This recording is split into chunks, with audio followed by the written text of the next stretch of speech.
Please, sir, my daddy's bleeding. The millionaire is hitting him."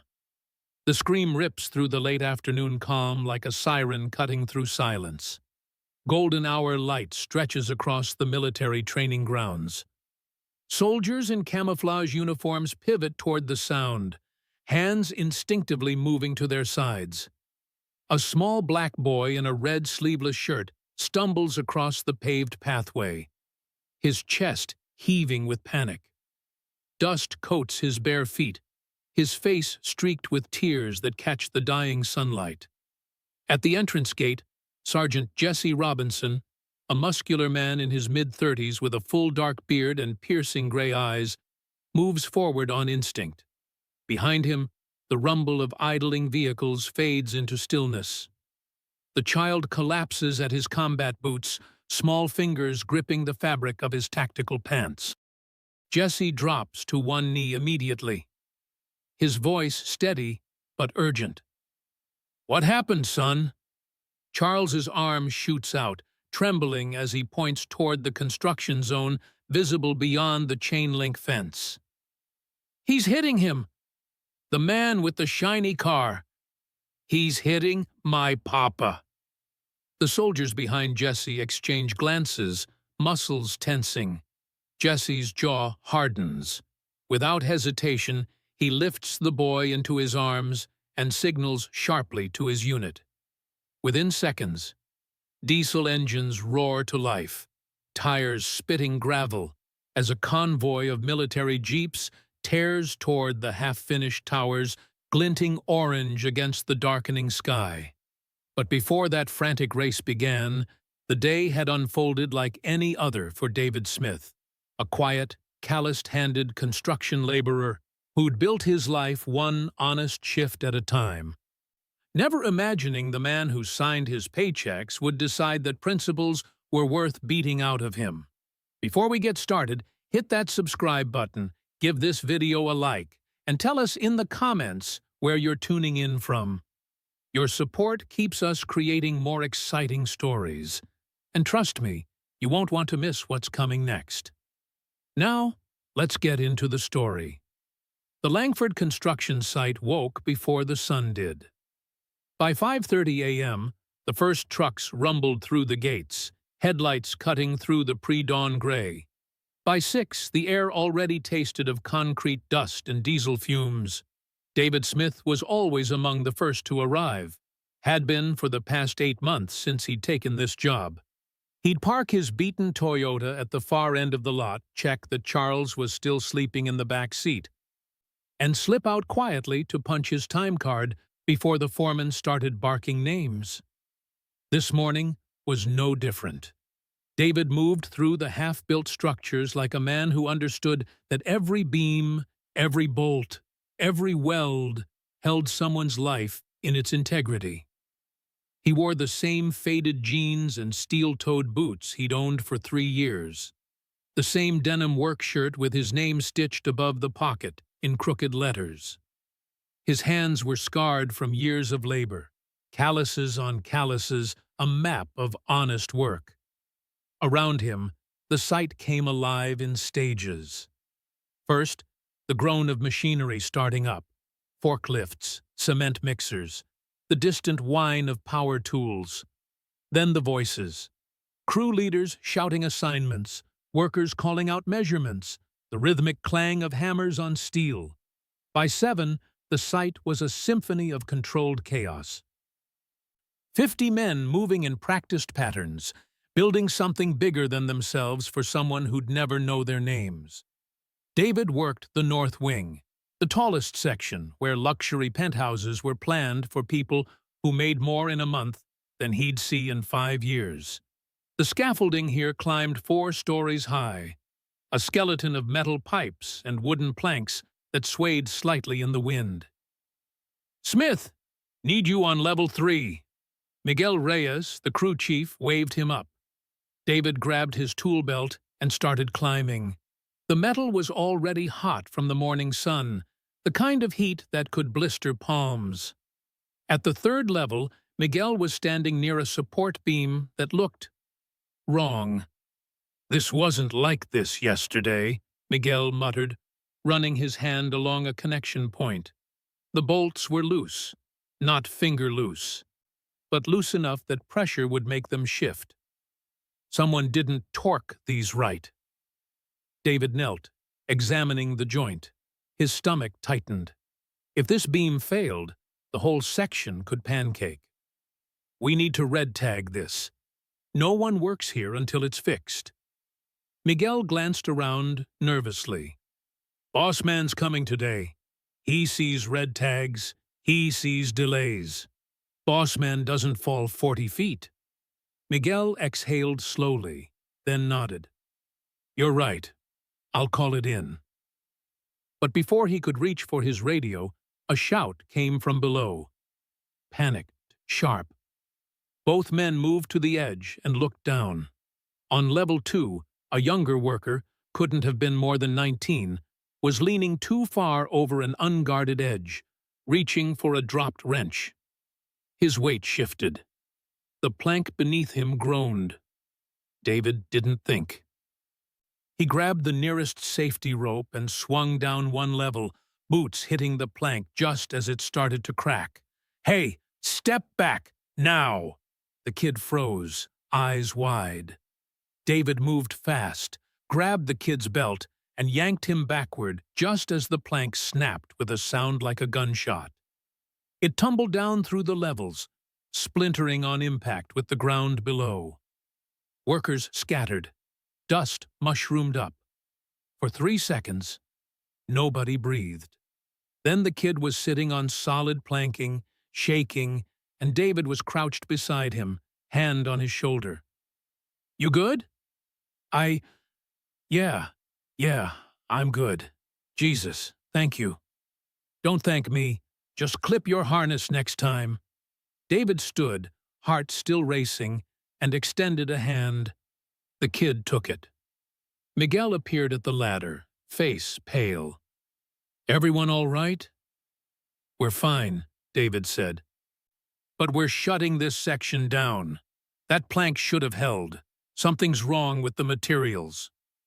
Miguel opened his mouth to argue, then closed it. He'd seen the same thing David had. The wood hadn't just cracked. It had rotted from the inside. Cheap lumber passed off as grade A. I'll make the call. Word spread fast on a construction site. By mid-morning, every worker knew that David Smith had pulled Rodriguez's kid brother from a fall. Some nodded their respect. Others avoided eye contact, afraid that association with someone who flagged problems might get them noticed for the wrong reasons. David didn't care about either reaction. He cared that a 19-year-old went home with all his bones intact. At 11:47 a.m., Edward Langford arrived. You could always tell when he was coming. The site got quieter. Men moved faster. Foreman checked clipboards twice. It was like a predator entering a savanna. Everything went still, waiting to see which direction the danger would move. His convoy rolled through the gates, a black Mercedes S-Class flanked by 2 SUVs, the kind of vehicles that cost more than most of the workers made in 2 years. The Mercedes stopped near the site office, and Edward stepped out into the dust, like a man visiting a foreign country he had no interest in understanding.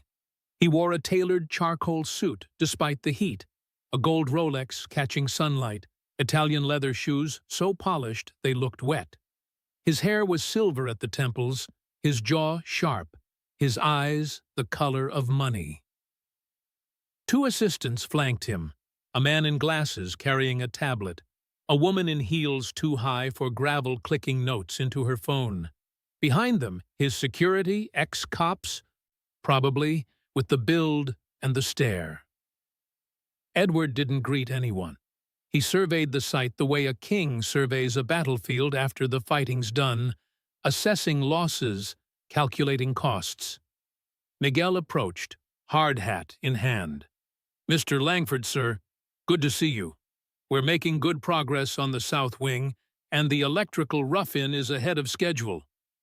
Why is the north wing red-tagged? Miguel swallowed.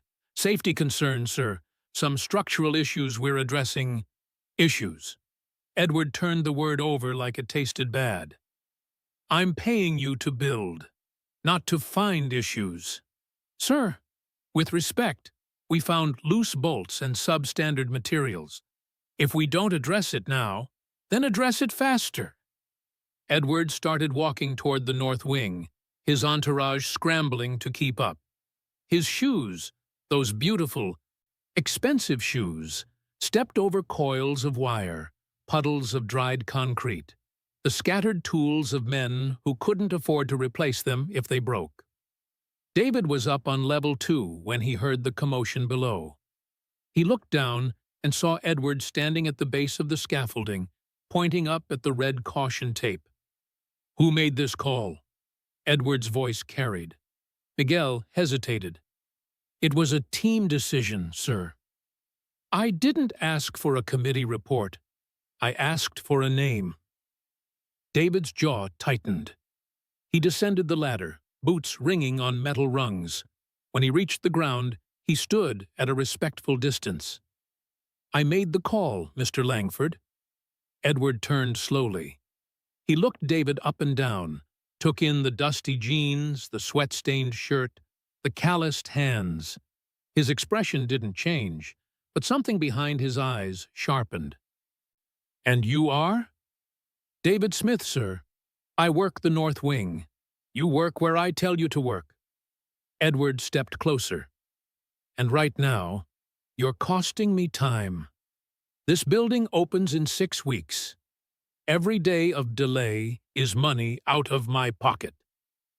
Better money than lives, sir. The site got quieter. Men stopped working without seeming to stop. They found reasons to be nearby, within earshot. Edward smiled, not with warmth, but with the kind of patience a teacher shows a slow student. Let me tell you something, Smith. Men who fear danger build slow. Men who build slow don't build at all. This is a construction site, not a daycare. If you're afraid of heights, I'll find someone who isn't. David held his ground, voice steady. Men who ignore danger bury others, Mr. Langford. I'm not afraid, I'm careful. There's a difference. For a moment, Edward said nothing. The air between them felt electric, charged. Then Edward's smile widened, cold, mirthless. Careful men don't get rich, Smith. They get replaced. He turned to Miguel. I want that section cleared and operational by Monday. If it's not, we'll discuss your employment. Understood? Miguel nodded weakly. Yes, sir. Edward walked back toward his Mercedes, assistants trailing like ducklings. But before he reached the car, he paused and looked back at David. Smith, a word. David approached, stopping a respectful 3 feet away. Edward's voice dropped lower, meant only for him. I know men like you. You think integrity makes you special. It doesn't. It makes you expensive. And expensive things get discarded. He adjusted his cufflinks. Sign off on the safety report by Friday. Or find somewhere else to exercise your conscience. Then he was gone. The Mercedes pulled away, trailing dust. The site stayed quiet for another 30 seconds. Then, gradually the sounds returned. Hammers, saws, voices. But something had shifted. The men had seen it. Power flexing, money talking, and David standing there, refusing to bend. The rumors started before lunch, whispered between cigarette breaks, muttered over sandwiches eaten in the shade of cement mixers. Everyone knew Langford was cutting corners. It was an open secret, the kind nobody talked about directly because talking made you complicit, and complicity made you guilty. Heard the cement's expired stock, bought it cheap from a bankruptcy sale. My cousin worked on the Riverside project, said Langford bribed the inspector. Whole building's a death trap. Safety audits? Man, those are just paperwork. Nobody actually checks. Just signatures and stamps. David listened but didn't contribute. He ate his lunch, leftover rice and beans from last night, sitting on an overturned bucket near the fence line. From here, he could see Charles under the makeshift canvas shade David had rigged near the parking area. The boy was lying on his stomach, drawing with a stubby pencil on the back of a flattened cardboard box. At 4:30, when the day shift started winding down, David washed his hands at the communal spigot and walked over. Charles looked up, face lighting up. "Papa, look! I finished it!"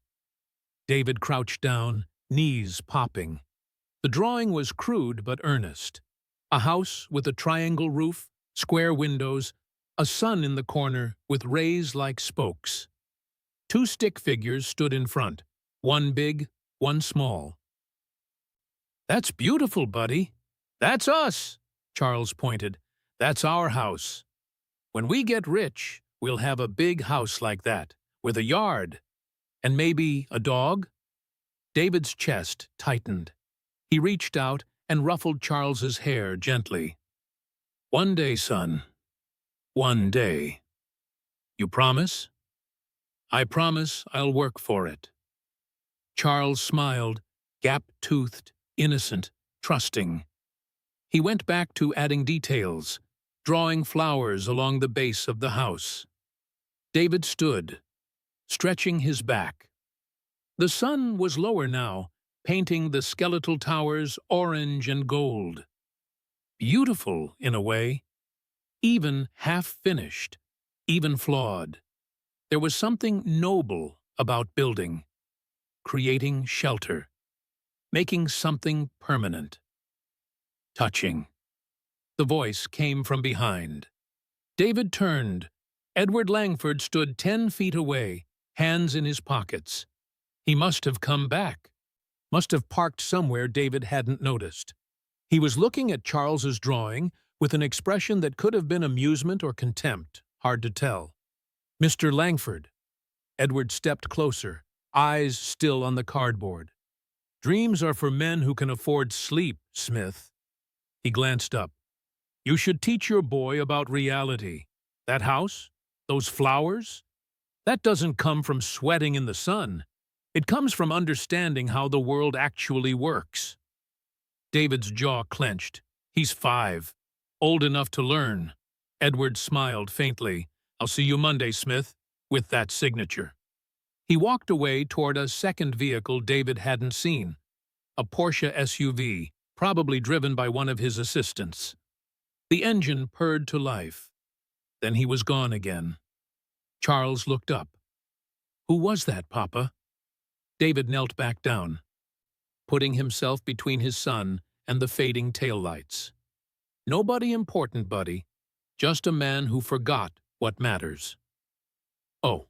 Charles went back to his drawing, adding a tree now. "Papa, can we get pizza tonight?" David checked his wallet mentally. Probably not, but he smiled anyway. "Maybe. We'll see." As the sun set and the site emptied, David gathered their things. He'd be back tomorrow at 5:30, and the day after, and the day after that. Because men like Edward Langford didn't understand something fundamental. The buildings might belong to them, but the dignity of building them? That belonged to men like David Smith. And dignity wasn't for sale, not even when threatened. Not even when the man with all the money and all the power told you it should be. The morning sun cut sharp angles across the military training grounds as Sergeant Jesse Robinson stood before 12 recruits, their boots planted in perfect rows on the blacktop. "Listen up," Jesse's voice carried without shouting. "You're here to learn 2 things that might seem contradictory, but aren't. The first, obedience. The second, conscience." The recruits stood rigid, eyes forward. One of them, a kid barely 19 with red hair and freckles, shifted slightly. "When I give an order in the field, you follow it. No hesitation, no debate. Because hesitation gets people killed. Jesse paced slowly in front of them. But obedience isn't blind. It's not about surrendering your mind. It's about trusting the chain of command has your back and the mission's integrity. You follow orders because you believe in what we stand for. He stopped, hands clasped behind his back. But if you're ever given an order that violates the law, violates human decency, or puts innocent lives at risk for no tactical reason, you have a duty to refuse. That's not disobedience. That's honor. The recruits absorbed this silently. Soldiers obey with purpose, Jesse continued. We serve something bigger than ourselves. That's what separates us from mercenaries, from thugs, from men who follow orders just because someone's paying them. We obey because we believe. And when belief and orders conflict, he met their eyes one by one. You choose what's right. Every time. Across the road, visible through the chain-link fence, the construction site was already buzzing with activity. Edward Langford stood in the site office, his presence filling the cramped space like pressure before a storm. 6 crew leaders were crammed inside: Miguel, 2 shift supervisors, the electrical foreman, the safety coordinator, and the site manager. All of them looked like men awaiting sentencing. Gentlemen, Edward didn't sit. He stood at the head of the folding table, hands flat on the surface. Let me be extremely clear about something. This project has a timeline. That timeline has money attached to it. Every day we're behind schedule costs me $50,000. Every safety pause, every inspection delay, every worker who thinks he knows better than the engineers I've paid, it all adds up. He leaned forward. So here's the new protocol. No delays. No questions. If I say a section is ready, it's ready. If I say we move forward, we move forward. Am I understood? The men nodded, some faster than others. I didn't hear you. Yes, sir, they mumbled in unison. Edward straightened, adjusting his watch. Good, because the next person who red tags a section without my explicit approval will be looking for work somewhere else. Obedience isn't optional here. It's the job. Miguel cleared his throat carefully. Mr. Langford, with respect, some of the guys are concerned about the North Wing materials. If OSHA comes, OSHA answers to people I have dinner with. Edward's smile was thin. Let me worry about regulators. You worry about building. The meeting lasted another 10 minutes, Edward issuing directives, the crew leaders accepting them with varying degrees of internal discomfort. When they filed out, none of them spoke. They just returned to their stations and passed the word down. Work faster, question less, keep your head down. Fear dressed up as efficiency. At 10:15 a.m., the thing David had warned about happened. Marcus Webb, a foreman with 15 years of experience, getting the North Wing's 4th level.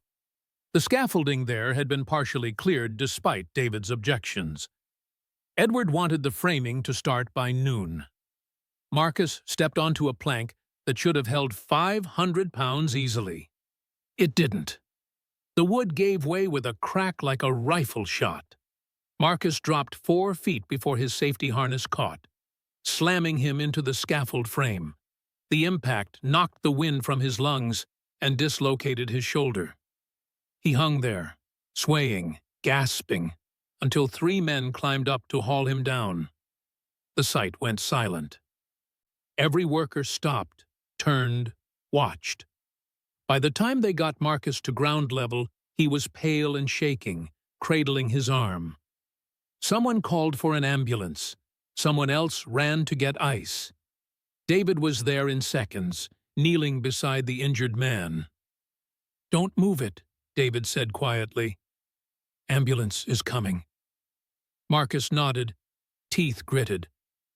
"The plank. It just... Jesus, David, you were right." "I know."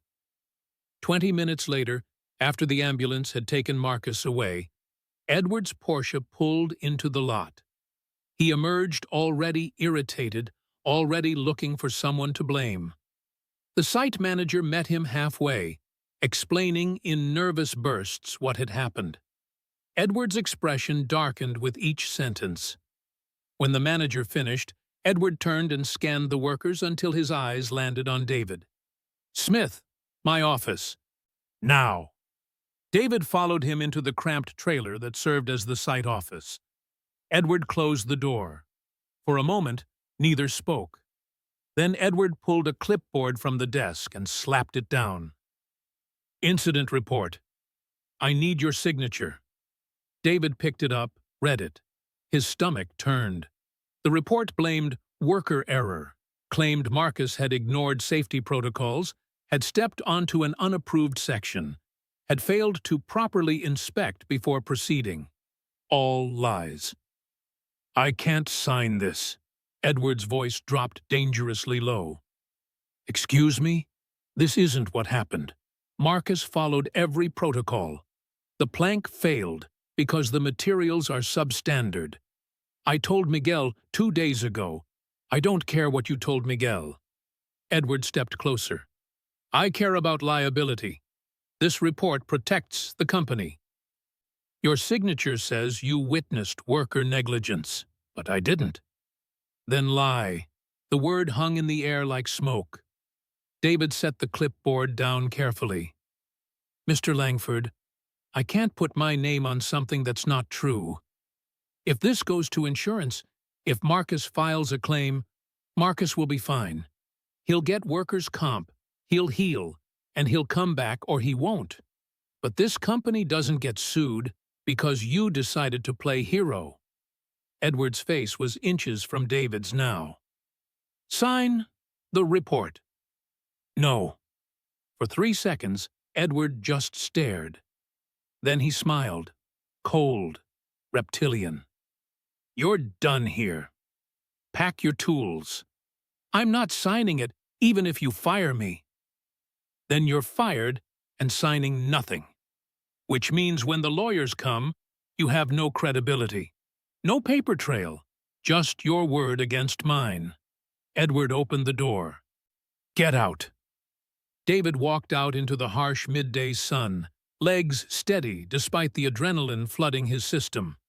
Behind him, he heard Edward making calls, angry, clipped sentences. At 6:30 p.m., Edward called an emergency meeting. Every worker on site was required to attend. No exceptions.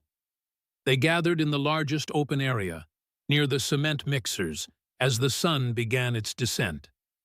Edward stood on a makeshift platform, a stack of pallets, so everyone could see him. "Today," he began, voice echoing off the unfinished structures, "a man was injured because he didn't follow safety procedures. But that's not what I'm here to talk about.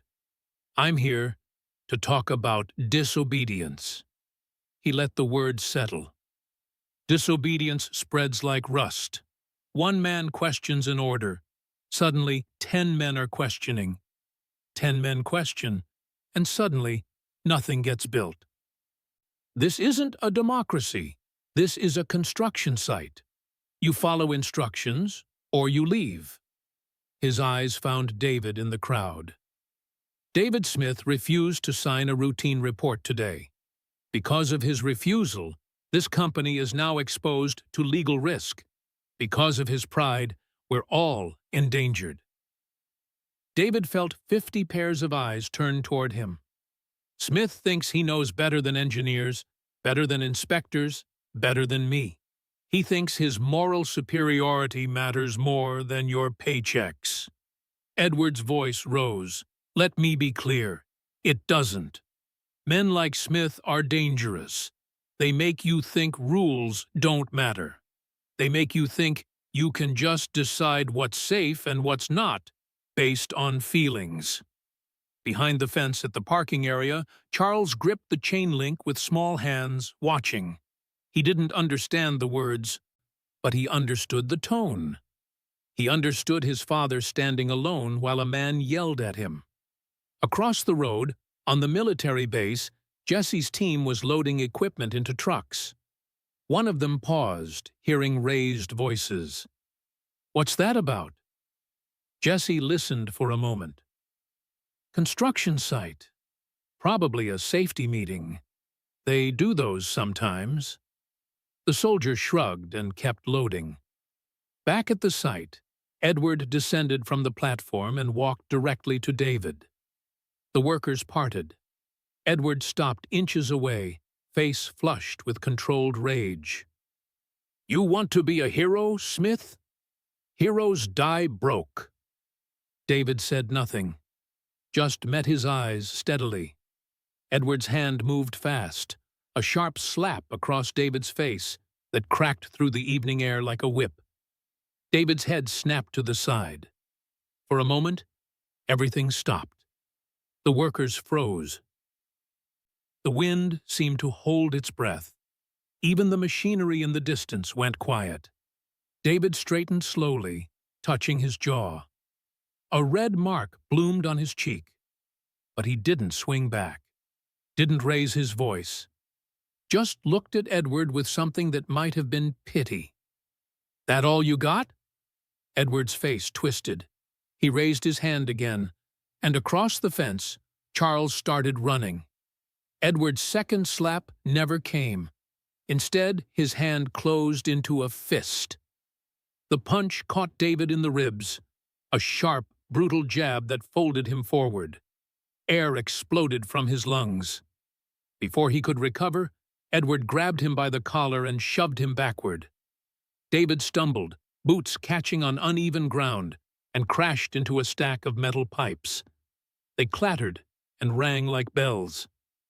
"You think you're better than me?" Edward's voice was raw, unhinged. "You think your poverty makes you noble?" David tried to stand. Edward kicked him, boot connecting with his shoulder, sending him sprawling into the dirt. Dust clouded up around him. Blood trickled from his split lip. The workers stood frozen. 50 men watching, not one moving. On the perimeter, 2 security guards in company uniforms shifted uncomfortably. One had his phone out, recording. The red light blinked steadily, but neither stepped forward. They knew who signed their checks. "Get up!" Edward snarled. "Get up so I can teach you what happens to men who forget their place." David pushed himself to his hands and knees, breathing hard. His vision swam. He could taste copper and dirt. But he lifted his head, met Edward's eyes, and spoke through bloodied teeth. "You can't buy what's right." Edward's face went purple. Wrong. The next punch was straight to David's jaw. His head snapped back. He went down hard, flat on his back, staring up at the darkening sky. Stars burst behind his eyes. Somewhere distant, he heard shouting. Couldn't make out the words, just noise and rage and the thunder of his own heartbeat. Edward stood over him, chest heaving, fists still clenched. "Anyone else want to be a hero today?" Silence. Then, from behind the fence, a small voice shattered everything. "Papa!" Charles. The boy had been watching through the chain link, fingers white-knuckled around the metal. Now he was climbing, scrambling up the fence with desperate urgency. His red shirt caught on the wire. He yanked it free and dropped to the other side, hitting the ground running. "Papa! Papa! Get up!" Edward turned, annoyed. "Someone get that brat out of here!" 2 workers moved hesitantly toward Charles, but the boy was faster. He reached his father and dropped to his knees, small hands on David's chest. "Papa, please! Wake up!" David's eyes fluttered. He turned his head, saw his son's tear-streaked face. "Charles, I'm okay. Edward grabbed Charles by the arm and yanked him away. "I said, get him out!" Charles screamed. "Let go! You're hurting my papa! Someone help!" David surged upward, adrenaline overriding pain. "Don't you touch him!" Edward shoved Charles toward a worker, then turned and kicked David again, this time in the stomach. David curled around the impact, gasping, and Edward raised his boot for another strike. But Charles was already running. Not toward his father, not toward the workers who wouldn't help, toward the only people he thought could. He ran across the construction site, weaving through equipment and materials. Ran through the open gate, across the dusty field that separated the site from the military base.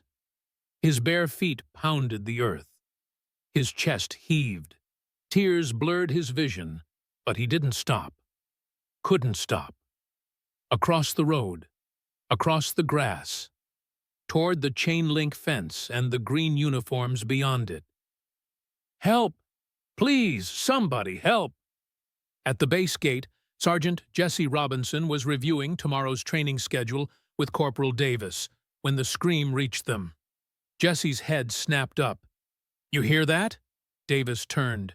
"Yeah, sounds like a kid." Then they saw him, a small boy in a red shirt, sprinting toward them like his life depended on it. Face wet with tears, arms pumping, voice breaking with panic.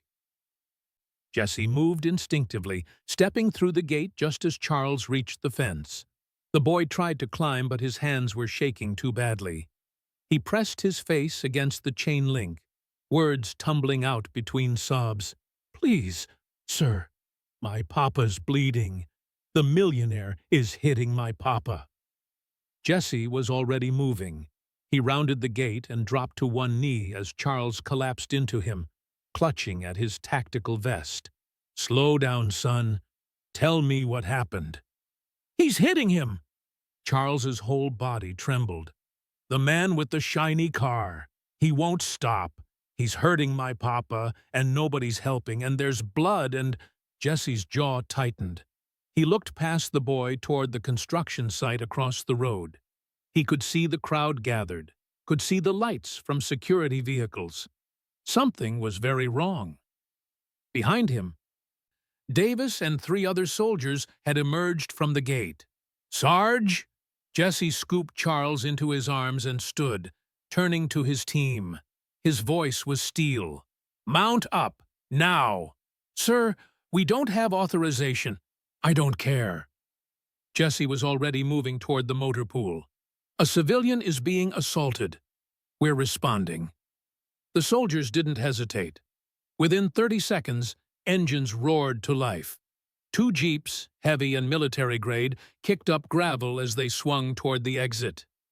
Jesse climbed into the lead vehicle, settling Charles in the passenger seat and fastening the belt around him. "You're safe now," Jesse said quietly. "Show me where your papa is." Charles pointed, hand still trembling. "There, the big building. Please hurry." Jesse nodded once to the driver. "Go." The jeeps tore out of the base, crossing the road in seconds. They bounced over the uneven field, headlights cutting through the gathering dusk. Through the windshield, Jesse could see the crowd at the construction site beginning to notice, beginning to turn. He gripped the wheel's edge, knuckles white, jaw set like iron. "No one lays a hand on a working man under my watch." The jeeps hit the construction site entrance doing 40. Workers scattered. Dust billowed. The vehicles skidded to a stop in a semicircle around the crowd, and Jesse was out before the engine fully silenced. He pushed through the gathered workers, broad shoulders parting them like water, and stopped. David was on the ground, curled on his side, blood staining the dirt beneath him. Edward Langford stood over him, chest heaving, fist still clenched. 2 security guards stood nearby, one still recording on his phone. For 3 seconds, nobody moved. Then Jesse stepped forward, his voice cutting through the silence like a blade. "Step away from him. Now." Edward turned, irritation flickering to confusion. "Who the hell are you?" "Someone who just watched you commit assault." Jesse moved between Edward and David, his body a wall. "It's over." Edward's face twisted. "You have no authority here. This is private property. I'll have you arrested." "Try it." Jesse's voice dropped dangerously low.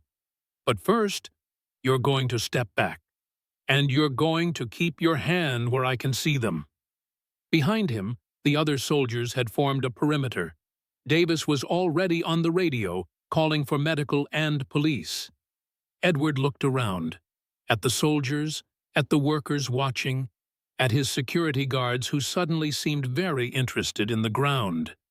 His empire, his power, his control, it was all slipping through his fingers like sand. Jesse knelt beside David, checking his pulse, his breathing. "Medic's coming. Stay with me." David's eyes opened slightly. "My son, he's safe. He's the one who brought us here." Jesse's voice softened. "That's a brave kid you've got." At the jeep, Charles was crying quietly, face pressed against the window, watching his papa, watching the soldiers, watching justice finally arrive. The sirens started then, distant at first, then closer. Police, ambulance, the cavalry that should have come first, but came second. But it didn't matter, because a 5-year-old boy had run for help, and a soldier had answered. The construction site had never been this quiet. 50 workers stood in a loose semicircle, boots planted in dust, eyes wide. The military jeeps sat like metal predators, engines ticking as they cooled. Headlights cut through the gathering darkness, painting everything in harsh white and shadow. Jesse Robinson stood between Edward Langford and the man bleeding on the ground, his posture radiating controlled authority. Behind him, 4 soldiers had fanned out, not aggressive, but unmistakably ready. Edward recovered first. His face shifted from shock to indignation in the span of a breath. He straightened his collar, adjusted his watch, and pointed at Jesse like a man used to having fingers obeyed. "Who gave you the right to storm onto private property? This is trespassing. This is the moment you started a war on a defenseless man." Jesse's voice was calm, but it carried. Every worker heard it. Every worker felt it. "That's when I got the right." Edward's mouth opened, closed. He looked around, at his workers, at his security guards, at the soldiers who'd invaded his kingdom. "This is insane. You're military. You have no jurisdiction here. You can't just what? Stop you from beating a man half to death?" Jesse tilted his head slightly. "Watch me." Edward's 2 security guards shifted forward, hands moving toward their belts. But Corporal Davis stepped up beside Jesse, and suddenly the geometry of violence changed. The guards were bigger than average. The soldiers were trained for war. The guards read that math instantly and stopped moving. Jesse knelt beside David, careful not to jostle him. "Sir, can you hear me? Medic's on the way." David's eyes fluttered open. His face was a wreck, split lip, swelling jaw, blood crusting in his beard. But he managed a nod. "My son! Safe. He's in the jeep." Jesse pulled a small flashlight from his vest, checking David's pupils. "You took some hard hits. Need you to stay still until the medics arrive." Davis was already on the radio. "Base, this is Delta 7. We need medical at the Langford construction site, North Access Road. 1 civilian with significant trauma. Request immediate dispatch." The radio crackled back. "Delta 7, confirm. Did you say off-base medical? Davis glanced at Jesse. Jesse nodded. Confirmed. Civilian emergency. We're on scene. A pause. Then, copy that. Medical en route. ETA 4 minutes. Edward was pacing now, phone pressed to his ear, voice tight and angry. Yes, I need you here immediately.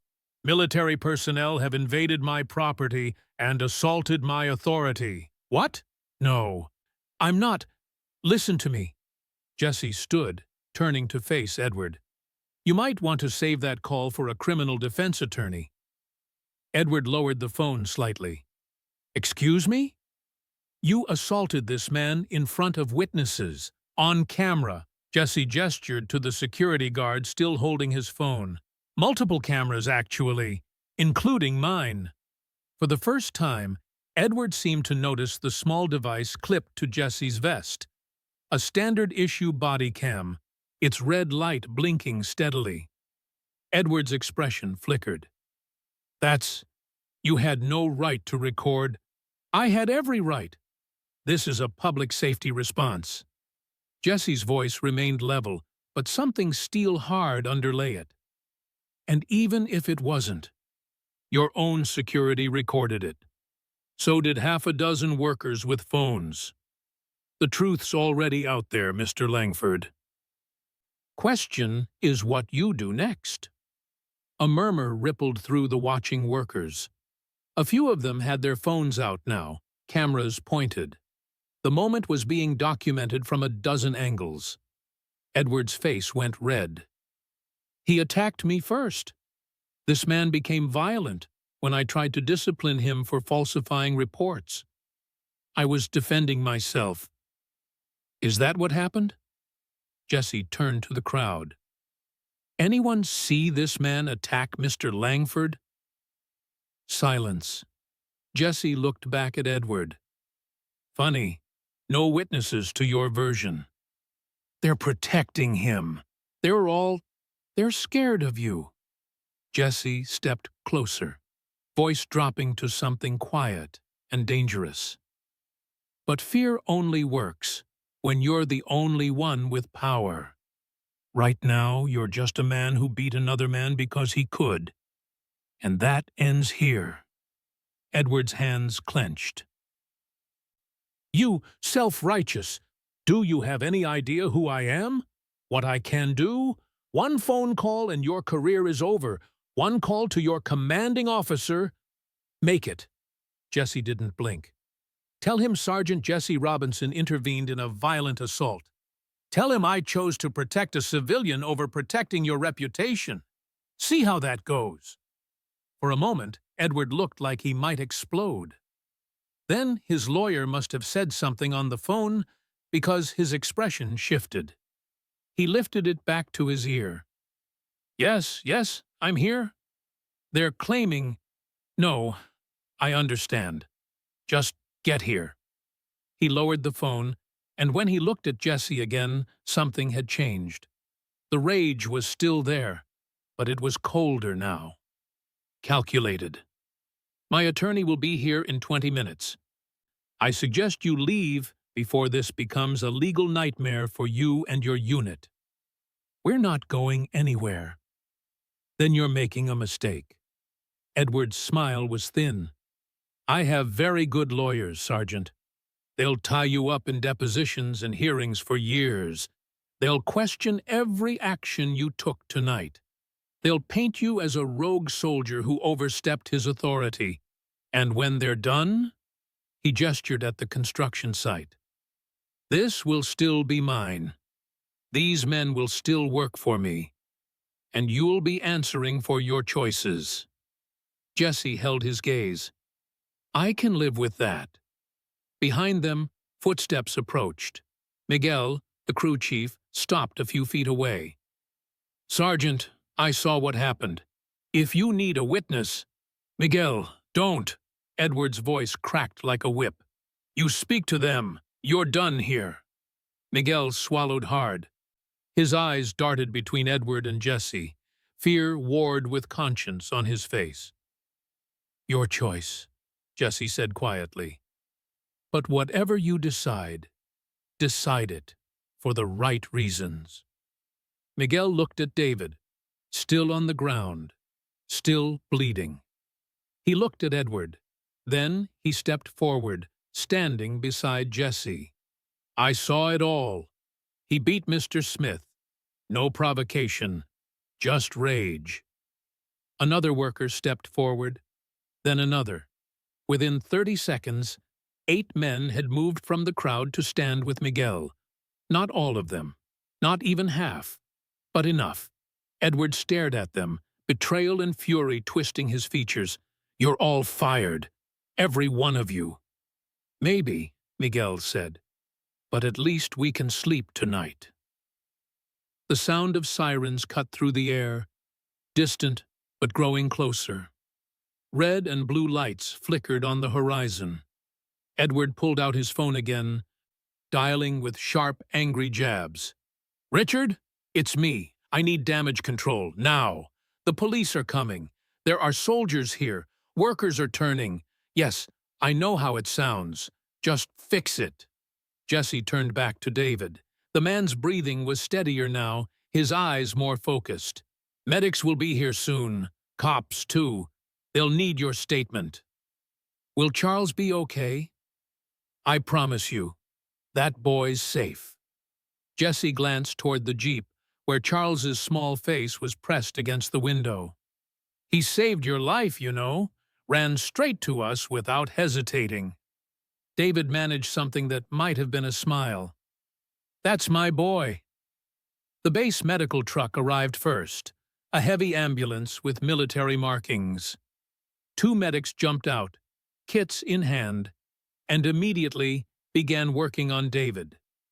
Jesse stepped back, giving them space. Corporal Davis moved up beside him, voice low. Sarge, the captain's gonna have questions. We crossed jurisdictions, engaged with civilians. Technically, we did the right thing. Jesse watched the medics work. Let the brass sort out the paperwork. I'll take the heat. You might take more than heat. Then I'll take it. Jesse's jaw set. I joined to protect people, Davis, not to watch them bleed because some rich man thinks he's above consequence. The police cruisers pulled in, 3 of them, lights painting everything in strobing color.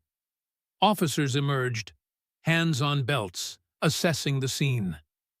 The lead officer, a woman in her 40s with sergeant stripes, approached Jesse. Military police? Army, stationed at the base across the road. She looked around, at the soldiers, at David being loaded onto a stretcher, at Edward standing near his Porsche with a phone pressed to his ear. Hell of a scene. Who wants to tell me what happened? Assault, Jesse said simply. That man, he pointed at Edward, beat this man nearly unconscious. Child witness ran to us for help. We responded. The officer pulled out a notepad. And you are? Sergeant Jesse Robinson. Sergeant Robinson, you know you're outside your jurisdiction here. Yes, ma'am. And you intervened anyway. Yes, ma'am. She studied him for a long moment. Then she nodded slowly. All right. I'll need full statements from everyone. But off the record? She glanced at Edward. Good. Somebody needed to. Edward's voice rose from across the lot. Officer, I want these soldiers arrested for trespassing and interference. The officer sighed. Sir, I'll get to you. Right now, I'm documenting an assault. I was the one assaulted. Then we'll sort it out at the station. She turned to her fellow officers.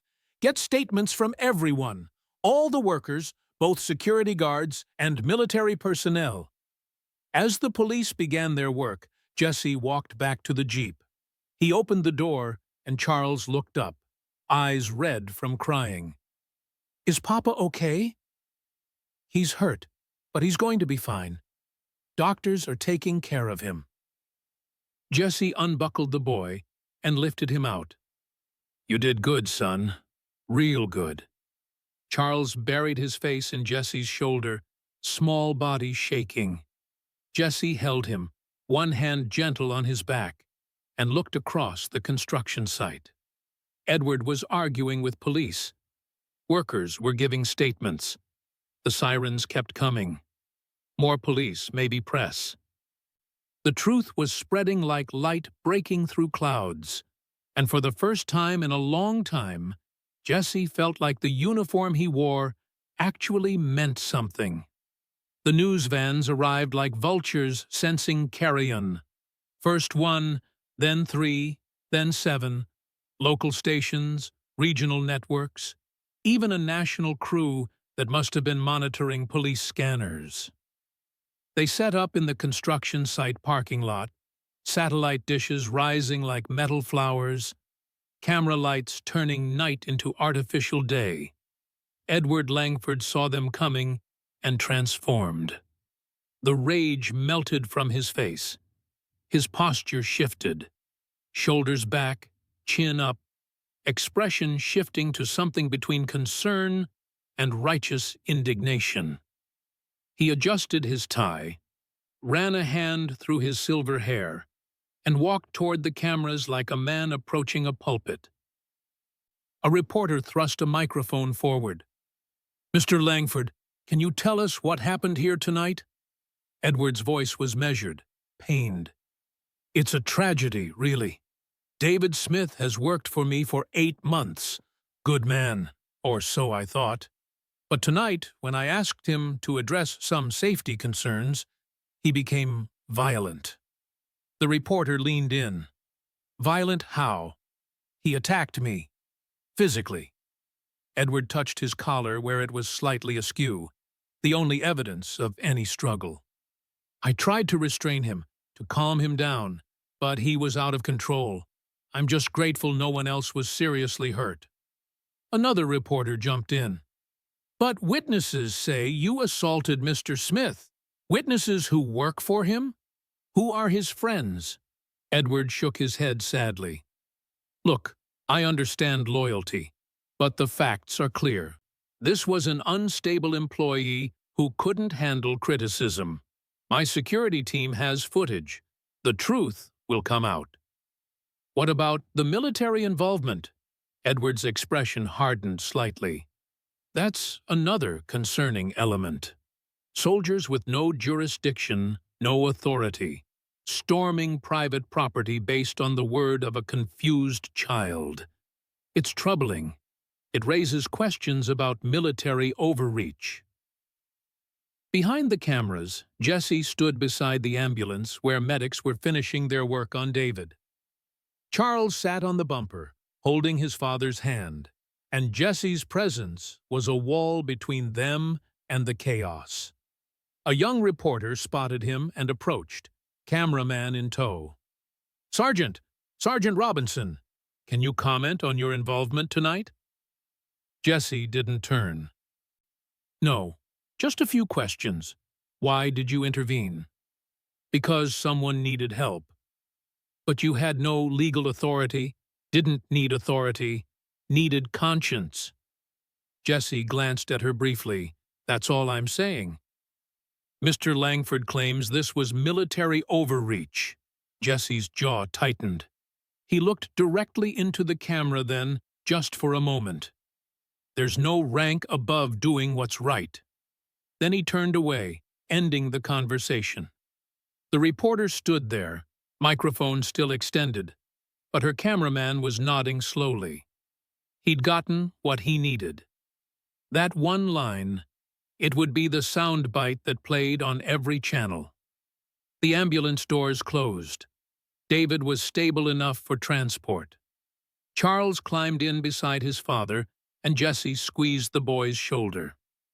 "I'll check on you both tomorrow. Promise."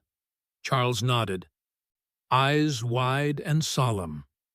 As the ambulance pulled away, sirens fading into the distance, Jesse turned to find Corporal Davis waiting. "Captain wants to see you." "Now. Figured he would." The hospital waiting room smelled like disinfectant and burnt coffee. Charles sat in a plastic chair, legs dangling, hands folded in his lap. A nurse had given him a juice box, but it sat untouched on the seat beside him. Through the door ahead, doctors were working on his papa, setting bones, stitching cuts, making sure nothing inside was broken worse than what showed outside. It had been 2 hours. Charles's eyes were heavy, but he wouldn't sleep. Couldn't sleep. Not until he saw Papa again. Footsteps approached. Charles looked up. Sergeant Jesse Robinson stood there in his tactical uniform, holding something behind his back. He looked tired, the kind of tired that went deeper than missing sleep. "Hey, soldier," Jesse said quietly. "Mind if I sit?" Charles shook his head. Jesse lowered himself into the chair beside him, and for a moment, neither spoke. Then Jesse brought his hand around. He was holding a stuffed bear, brown and soft, with a small American flag patch stitched to its chest. "Thought you might want some backup while you wait." Charles took it carefully, like it might break. He held it against his chest. "Thank you. Your papa's tough. Doctors say he's going to be okay. He was bleeding a lot." "I know, but he's strong, like you." Jesse leaned forward, elbows on his knees. "You did something really brave tonight, Charles. You ran for help when everyone else was too scared. That took guts."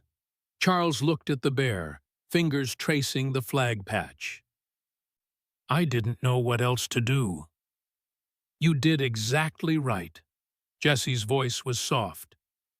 "Sometimes the bravest thing is asking for help. Grown men forget that.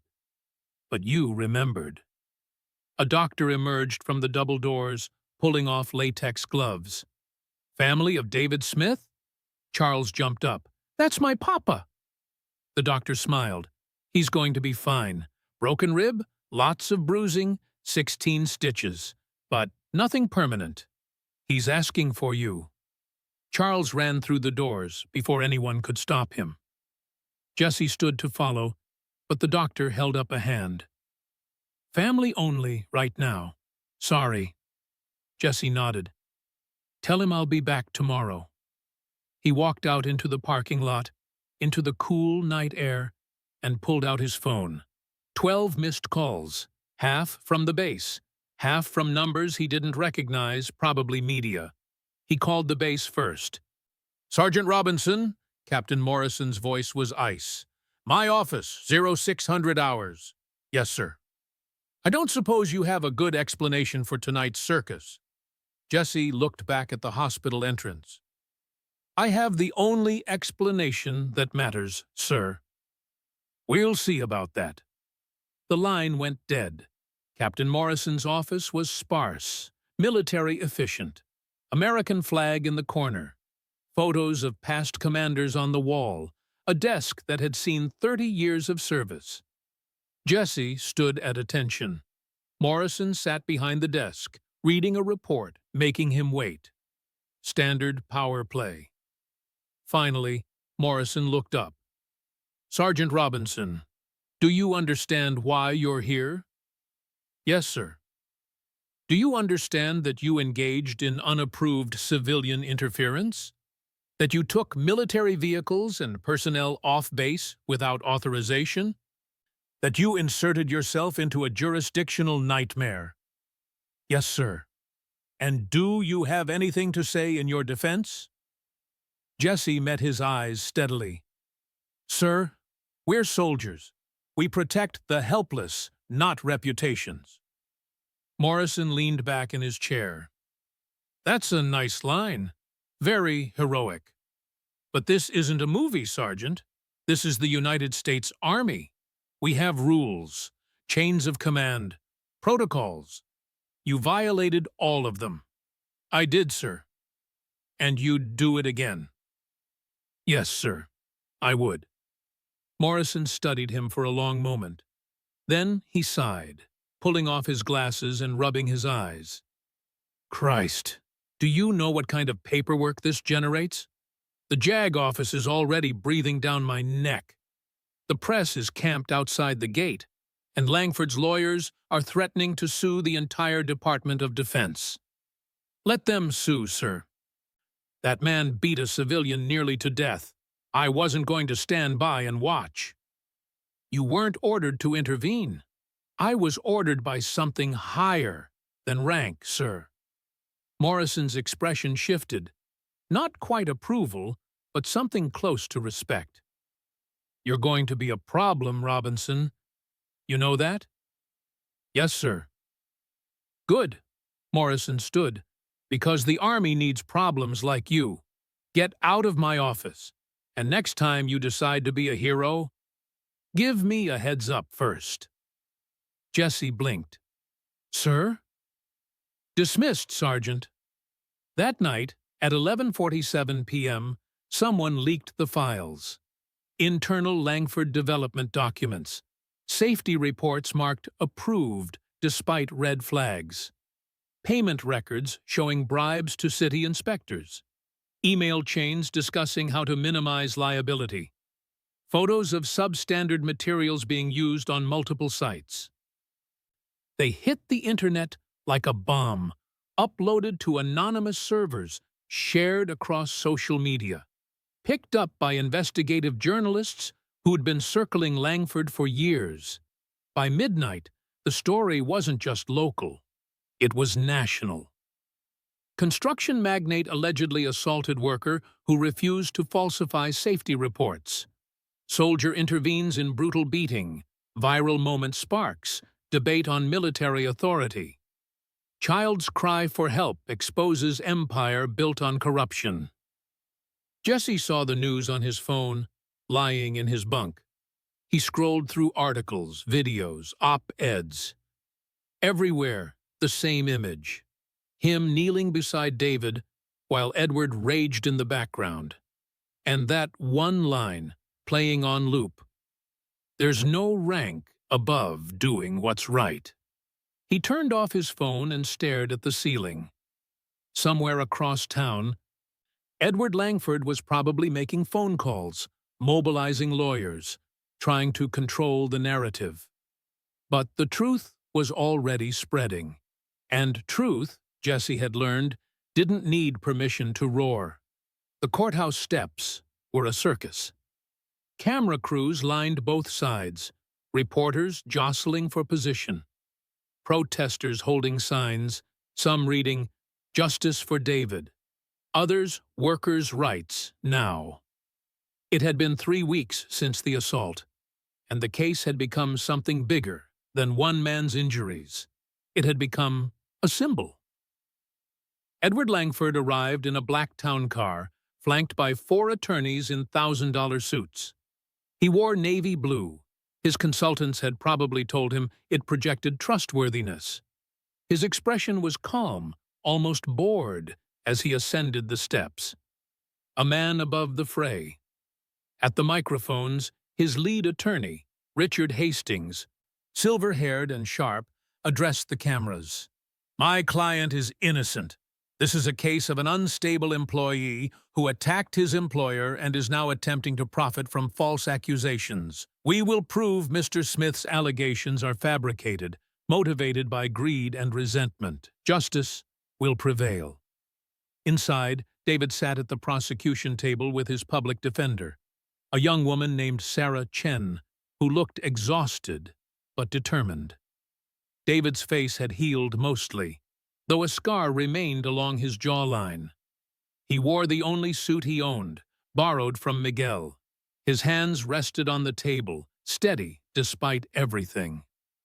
Charles sat in the gallery with a victim's advocate, clutching the stuffed bear Jesse had given him.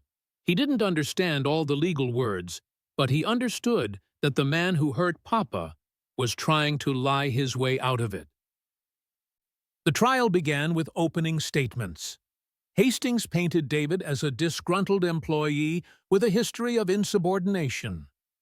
"Ladies and gentlemen, the evidence will show that David Smith repeatedly defied safety protocols, falsified reports, and when confronted, became violent. My client Edward Langford, was forced to defend himself against an unhinged attack. The injuries Mr. Smith sustained were the result of his own aggression, not assault. Sarah Chen stood. She was small, but her voice carried. The evidence will show that Edward Langford beat David Smith nearly to death because Mr. Smith refused to sign a fraudulent safety report. This isn't about an unstable employee. It's about a powerful man who believed he could brutalize someone without consequence. The truth is simple. Edward Langford is guilty. The prosecution called witnesses first. Miguel testified about the safety concerns, about David's integrity, about the threats from Langford. Under cross-examination, Hastings tried to paint him as biased, but Miguel held firm. "I saw what I saw. Mr. Langford beat that man. Period." Two other workers testified. Then the security guard who'd recorded the incident. The footage played on screens throughout the courtroom, shaky phone video showing Edward punching David, kicking him, standing over him while he bled. The jury watched in silence. Hastings objected repeatedly. Inflammatory, prejudicial, but the judge overruled. The jury has a right to see what happened. When the prosecution rested, Hastings called his own witnesses. A psychiatrist who'd never met David testified that the injuries could have been self-inflicted or exaggerated. A materials expert claimed the construction site met all safety standards. Edward's assistant testified that David had been aggressive in meetings, difficult to manage. It was a masterclass in character assassination. Then Hastings called Edward to the stand.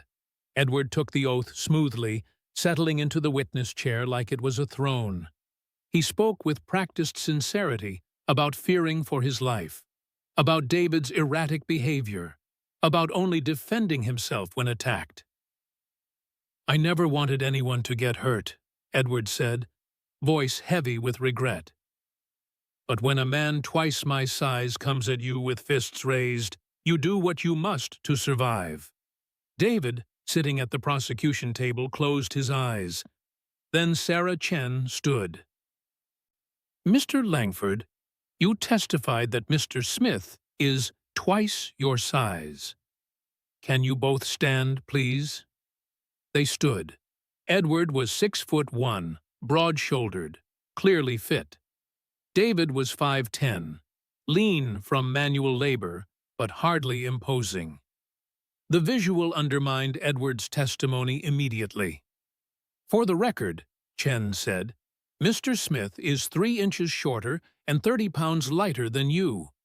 Does that change your testimony?" Edward's jaw tightened. He seemed bigger in the moment. "I see. And these injuries," she held up medical photos, "you claim were from defending yourself?" "I didn't mean to hurt him that badly. It was adrenaline. Adrenaline that caused 16 stitches, 3 broken ribs, facial fractures. Like I said, it was defense, not assault." "Yes, I heard you."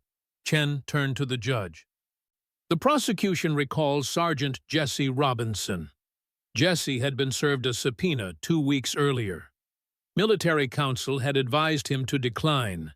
"You're not required to testify in a civilian trial. Claim operational security. Claim chain of command. Just don't testify." Jesse had ignored them. He walked to the stand in his dress uniform, crisp, decorated, every ribbon and badge earned through years of service. He took the oath, settled into the chair, and met Edward's eyes across the courtroom. Edward looked away first. Chen approached. "Sergeant Robinson, please tell the jury what you witnessed on the evening of September 23rd. Jesse's voice was measured, clear. "I witnessed Edward Langford assault David Smith. Multiple strikes to the face and body. Kicks while Mr. Smith was on the ground. It wasn't defense. It was brutality. How can you be certain? I'm trained to assess combat situations. I know the difference between defense and aggression. This was aggression. Hastings stood for cross-examination. Sergeant, you arrived after the incident began, correct? Correct. So you didn't see what provoked my client? I saw enough. Did you see Mr. Smith throw the first punch? No, because he didn't. You can't know that. I can, because when I arrived, Mr. Smith was unconscious and your client was still attacking. Hastings shifted tactics. Sergeant, isn't it true that you disobeyed military protocol by intervening? I followed a higher protocol. There is no higher protocol than military law. There's human decency. Jesse's voice stayed level. A child ran to me begging for help. His father was being beaten. I did what any soldier should do. I protected the defenseless. Even outside your jurisdiction? Especially outside my jurisdiction, because that's when it matters most. Hastings tried several more approaches, but Jesse didn't waver. Finally, Chen stood for redirect. Sergeant Robinson, you mentioned you have body cam footage? Yes, ma'am. Can we see it? The courtroom lights dimmed. The video played on every screen, Jesse's point of view as he approached, as Edward stood over David, as the assault was clearly, undeniably documented. The audio was crisp. Edward's voice snarling threats, David's labored breathing, Charles's distant crying. When the lights came back up, several jurors were wiping their eyes. Edward's mask finally cracked. His face was pale, jaw tight, hands gripping the defense table. Outside the courthouse, during recess, a reporter caught Charles and his advocate on the steps. Charles, can you tell us why you ran to the soldiers? Charles looked at the camera, small and honest. Because they save people. The soldiers saved my papa. The clip was online within minutes. By evening, it had been viewed 3 million times. News anchors played it on loop. Social media exploded with support. #Save Papa trended worldwide. Public opinion, already shifting, crystallized. Edward Langford wasn't a victim. He was a villain who'd finally been caught. Closing arguments came 2 days later. Hastings gave a passionate defense, reasonable doubt, conflicting testimony, the chaos of the moment. But his words felt hollow against the weight of evidence. Sarah Chen was brief. You've seen the video. You've heard the witnesses. You know the truth. David Smith refused to lie, and Edward Langford tried to beat him into submission. This isn't complicated. It's assault. It's fraud. And it demands justice. The jury deliberated for 6 hours. When they returned, the foreman stood. On the charge of aggravated assault, we find the defendant guilty. Edward's face went ashen. On the charge of fraud and falsifying safety documents, we find the defendant guilty. Sentencing would come later, but in that moment, the courtroom erupted. Some cheering, some crying. David sitting quietly with his head bowed. Outside, the crowd roared. Jesse watched from the back row, then slipped out before anyone could ask for interviews. Truth had won.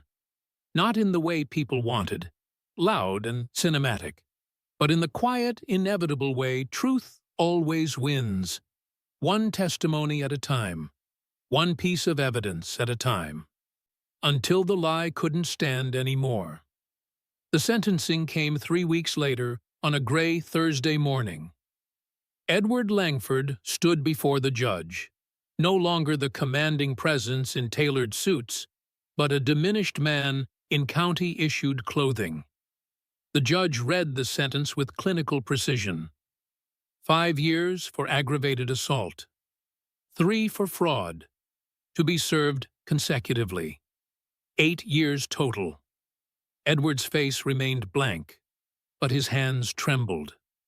Within hours, the financial collapse began. Investors pulled out. City contracts were revoked. 3 ongoing projects were halted, pending safety reviews.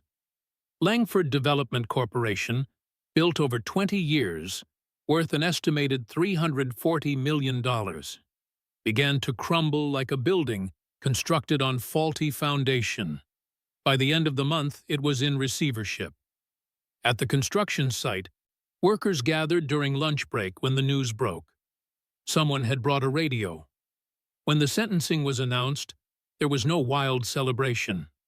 Just quiet nods, hands shaking hands, men exhaling like they'd been holding their breath for years. Miguel stood on a pile of lumber and raised his voice. New management starts Monday. They're implementing full safety reviews, independent inspections, proper materials, everything David tried to get them to do from the start. A ripple of approval moved through the crowd. And they're hiring back everyone Langford fired for speaking up. This time, a few men did cheer. David wasn't there. He was home, still recovering. But when Miguel called him that evening to tell him, David was quiet for a long time. Good, he finally said. That's good. They want to offer you site supervisor. Better pay, benefits, the whole thing. I'll think about it. David, you earned this. Maybe, but I didn't do it for a promotion. David shifted the phone to his other ear, wincing as his ribs protested. I did it because it was right. That doesn't change just because things worked out. The settlement offers came by certified mail. First 1, then 3, then a dozen. Law firms representing Langford's insurance companies, his former business partners, even the construction workers' union. They all wanted David to sign releases, to accept compensation in exchange for silence. The numbers kept growing. 50,000, 100,000, 250,000. David read each one, then filed them in a drawer. Charles watched from the kitchen table, working on homework. Papa, what are those papers? People trying to buy something that's not for sale. What are they trying to buy? David looked at his son, almost 6 now, still small but growing every day. The truth. They want me to stop talking about what happened. But you didn't do anything wrong. Exactly, David smiled. Justice isn't for sale, buddy. Remember that. Charles nodded seriously and went back to his math problems. That night, David called Sarah Chen. I'm rejecting all the offers. She sighed. David, I have to advise you, some of these are significant amounts of money. Life-changing money. I know, but taking it feels like saying what happened wasn't that bad. Like it can be fixed with a check. He paused. My son saw me get beaten because I wouldn't sign a lie. What does it teach him if I take money to make people forget? It teaches him you're practical. It teaches him everything has a price. David's voice was firm. No settlement. If they want to make things right, they can support the safety reforms. They can contribute to the workers' legal fund. But they can't pay me to be quiet. Sarah was quiet for a moment. You're a good man, David Smith. I'm just a man trying to raise a good son. Jesse came by on Saturday mornings. It started the first weekend after David came home from the hospital. Jesse showed up with groceries, just appeared at the door carrying bags, saying the base commissary had a sale. David knew it was a lie, but he was too tired and too grateful to argue. The second week, Jesse brought breakfast, pancakes from a diner, still warm. The third week, He just showed up and asked if they needed anything fixed. Ended up replacing a leaky faucet and tightening a loose cabinet hinge. It became routine. Saturday mornings, Jesse's truck in the driveway, the sound of him and Charles talking while David rested on the couch. "Why do you have so many pockets?" Charles asked one morning, examining Jesse's tactical vest. "Different tools for different situations." Jesse showed him each one: first aid kit, flashlight, multi-tool, notepad. "What's this one?" Charles pointed to a small pocket over the heart. "That's for important things. Things you want to keep close." "Like what?" Jesse pulled out a worn photograph, his unit in Afghanistan, dusty and grinning. "Like reminders of why you do what you do." Charles nodded solemnly. "Can I show you something?" He ran to his room and returned with a piece of paper, a crayon drawing he'd been working on for weeks. Two figures stood side by side under an American flag. One wore a military uniform. One wore work clothes. Both were smiling. Charles held it out shyly. "It's you and Papa, my heroes." Jesse took it carefully, like it was made of glass. He studied it, the careful details, the way Charles had drawn their hands almost touching, the flag waving above them both. "Charles, this is really special. You can keep it, if you want." Jesse looked at David, who was watching from the couch with wet eyes. David nodded. "I'd be honored." Jesse folded it carefully and tucked it into that small pocket over his heart. "I'll keep it right here. Always." Charles beamed. That afternoon, when Jesse was leaving, David walked him to the truck. "You don't have to keep coming, you know. We're okay." "I know you're okay. That's not why I come." "Why then?" Jesse leaned against the truck bed, choosing his words carefully. "I've been a soldier for 15 years, deployed 3 times, seen combat, lost friends, done things I'm proud of, and things that keep me up at night. But that moment, when your boy ran to me, when I realized I could actually help someone right here, right now, that felt more real than anything I've done overseas." He looked at David. "You and Charles remind me what the uniform's supposed to mean. Not just tactical operations and following orders, but protecting people. Being there when it matters. That's worth showing up for." David extended his hand. Jesse shook it. "You're a good man, Sergeant." "So are you, Mr. Smith." The media attention eventually faded, but some names stuck. Charles became known as the boy who called the soldiers, a phrase that appeared in think pieces about civic courage, in op-eds about protecting workers, in sermons about speaking truth to power. Jesse became something else, a reluctant symbol of principled action. Veterans groups invited him to speak. He declined most of them, but when a VA hospital asked him to visit wounded soldiers, he went. He didn't talk about heroism. He talked about doing what needed doing.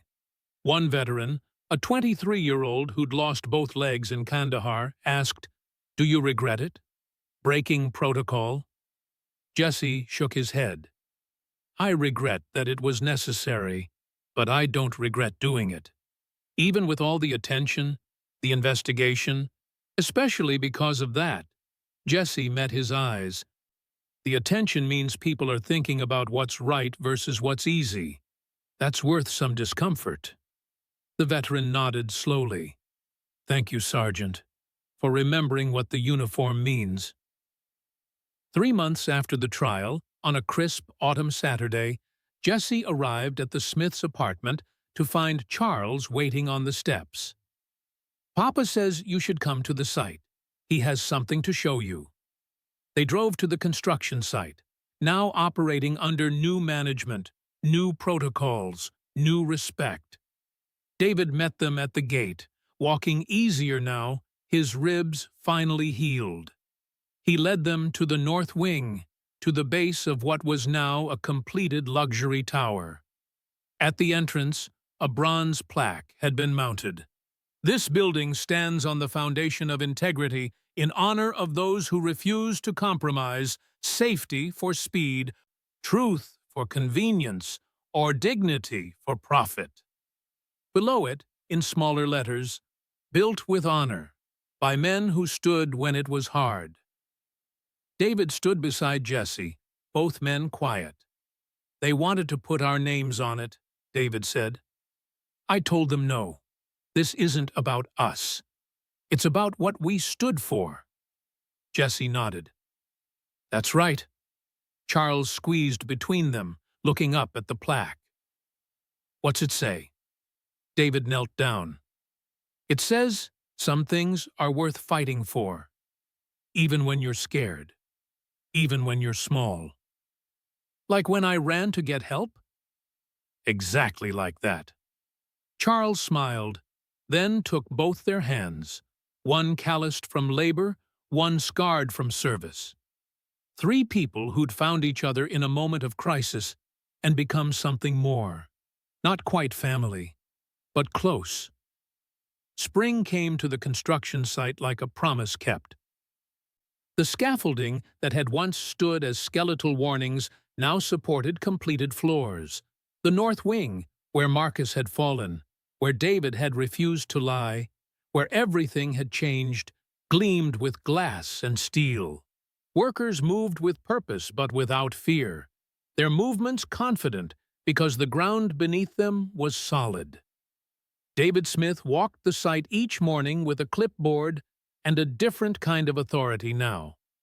Not the authority of wealth or title, but the authority of a man who'd proven his word meant something. His new role was safety director, a position the new management had created specifically for him with the power to halt any work that didn't meet standards. "Morning, Mr. Smith," workers called as he passed. He still wasn't used to the Mr. part and still felt like the same man who'd arrived at dawn in worn jeans and steel-toed boots. But he wore the title like he wore his scars. Evidence of something survived, something learned. At the main gate, the plaque caught the morning light. Built with honor, for those who stood when it was hard. David paused there sometimes, reading it like a prayer, remembering the cost, remembering why it mattered. Today, he had company. Charles hopped off the school bus at 3:30, backpack bouncing, and ran straight through the gate. At 6 years old now, he was taller, his face losing its baby roundness. But his eyes still held that same earnest intensity, the look of someone who'd seen adults fail and decided early that he wouldn't. "Papa?" He skidded to a stop, breathless. "Can I see the new floor?" David smiled. "Homework first. Then we'll take the lift up." They sat in David's small office, really just a renovated storage container with a desk, a fan, and a coffee maker, while Charles worked through multiplication tables. David reviewed safety reports, initialing pages, noting concerns. "Papa? Is Sergeant Jesse really leaving?" David's pen paused. He'd known this conversation was coming. "His unit got deployment orders. They ship out next week." "Where?" "Can't say. Military secret." Charles's face fell. "Will he come back?" "He always has before." "But what if—" David set down his pen and turned to face his son fully. "Charles, Sergeant Jesse is very good at his job, and his job is staying alive while helping other people do the same. He'll come back." "Promise?" David wanted to promise, wanted to guarantee it. But he'd learned the hard way that some promises weren't his to make. "I promise we'll hope for it, and we'll be here waiting when he does." Charles nodded slowly, returning to his homework with less enthusiasm. Across the road, the military base hummed with the controlled chaos of pre-deployment. Jeeps lined up in rows. Duffel bags were loaded onto transport trucks. Soldiers moved through final equipment checks. Radios, weapons, medical kits. Everything that would keep them alive for the next 8 months in a place most Americans couldn't find on a map. Sergeant Jesse Robinson stood in the motor pool reviewing manifests with Corporal Davis. His dress uniform hung in his quarters, already packed. This was the part he was good at: logistics, preparation, making sure his people had what they needed. It was the leaving that got harder every time. "Sarge?" Davis looked up from the tablet. "Final count's good. We're green across the board." "Medical?" "Double-checked. Every kit fully stocked. Comm equipment? Tested yesterday. All functional." Jesse nodded. "Good. Make sure everyone gets rest tonight. Tomorrow's going to be long." Davis hesitated. "You going to see the Smiths before we go?" "Planning on it." "Good. That kid'll want to say goodbye." Davis smiled slightly. "Hell, half the unit wants to meet him. The boy who called the soldiers. He's kind of famous in the barracks." Jesse shook his head. "He's just a kid who did what was right." "Yeah, but that's rarer than you'd think." The farewell happened at dawn on a Saturday. The convoy would leave at 0800, heading first to the airbase, then overseas. Jesse had planned to slip away quietly. Easier that way, fewer goodbyes, but word had gotten out. When he walked toward the lead vehicle, carrying his rucksack, he saw them at the fence. David and Charles, standing in the early light. Jesse detoured without thinking, crossing to where they waited. Charles pressed against the chain link, fingers hooked through the metal. "You're really going?" Jesse knelt so they were eye level. "I am. For how long?" 8 months. Maybe less." Charles's lip trembled. He fought it, straightened his shoulders, and suddenly his small hand snapped up in a salute. Clumsy, fingers not quite together, but unmistakably sincere. Jesse felt something catch in his chest. He returned the salute properly, crisply, holding it for 3 full seconds before dropping his hand. "That's a fine salute, soldier. I've been practicing." "I can tell." Jesse reached through the fence, ruffled Charles's hair gently. "I need you to do something for me while I'm gone." "What?" "Take care of your papa. Make sure he rests. Make sure he eats more than just coffee and worry." Jesse glanced at David, who was fighting his own emotions. "Can you do that?" Charles nodded seriously. "Yes, sir. And keep drawing. I want to see what you come up with when I get back. I'll draw you pictures, lots of them. I'll keep them all right here." Jesse tapped the pocket over his heart, the one that still held Charles's first drawing, now laminated and worn at the edges. David stepped forward, extending his hand through the fence. Jesse shook it firmly. "Come back, Sergeant. That's the plan. And thank you. For everything." Jesse held his gaze. "You reminded me why I wear this uniform, David.